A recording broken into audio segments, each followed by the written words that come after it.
Hello বন্ধুরা, আজকে আমি বাড়িতে আমুদি মাছের চচ্চড়ি রান্না করেছিলাম। তো সেটা খেতে খুব সুন্দর হয়। তো চলো তোমাদের সঙ্গেও শেয়ার করি যে আমি এই আমুদি মাছের চচ্চড়িটা ঠিক কিভাবে রান্না করি।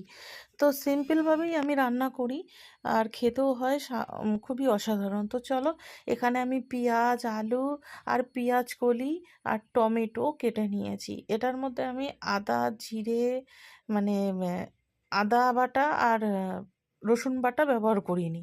এছাড়া সব রকম মশলা দিয়ে এটাকে আগে ভালো করে মাখিয়ে নেব।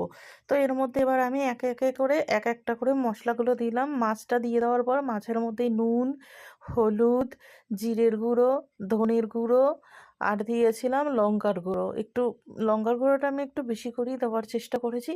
এবং তারপর আমি এর মধ্যে দিয়ে দেবো সর্ষের তেল। সর্ষের তেল দিয়ে এবার মাছটাকে ভালোভাবে মাখাতে হবে। এইভাবে আমি লোটে মাছও রান্না করি এবং মোরলা মাছও রান্না করি। গঙ্গার মাছগুলো এইভাবে রান্না করলে খেতে খুব ভালো হয়। এটা আমি আমার মায়ের থেকে শিখেছি এই রান্নাটা। তো এটাকে ভালোভাবে প্রথমে আমি খুব ভালোভাবে মেখে কিছুক্ষণ রেখে দিয়েছি। আর মাখানোটাও কিন্তু খুব সুন্দর করে মাখাতে হবে হাত দিয়ে। আর তারপরে কড়াইতে তেল দিয়েছি। তেলটা তোমরা দেখতেই পাচ্ছ, একদমই সামান্য তেল দিয়েছি।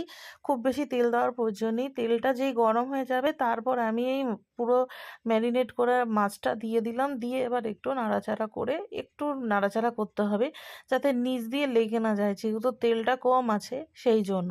যদিও আমি এই ম্যারিনেট করার সময় কিছুটা তেল দিয়েছিলাম, সেই জন্যই কিন্তু কড়াইতে তেলের পরিমাণটা কম দিয়েছি।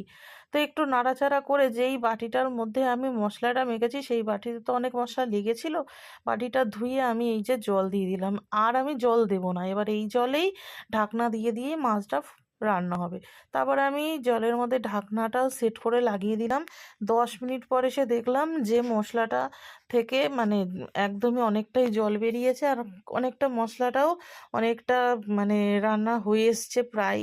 আর এটা কিন্তু এরকম ঝোল ঝোল একদমই থাকবে না। তোমরা প্রথমেই দেখেছো এটা একদম চচ্চড়ি যেমন হয় শুকনো শুকনো, খেতে খুব ভালো লাগে।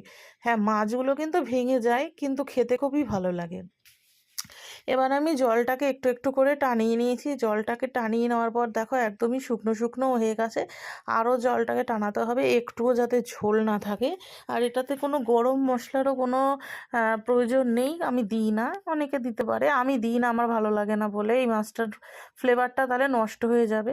তো দেখো এটাকে নাড়াচাড়া করতে করতে একদম এটা শুকনো শুকনো হয়ে গেছে। এবার এটাকে নামিয়ে নেবো, তাহলেই হয়ে যাবে রান্না।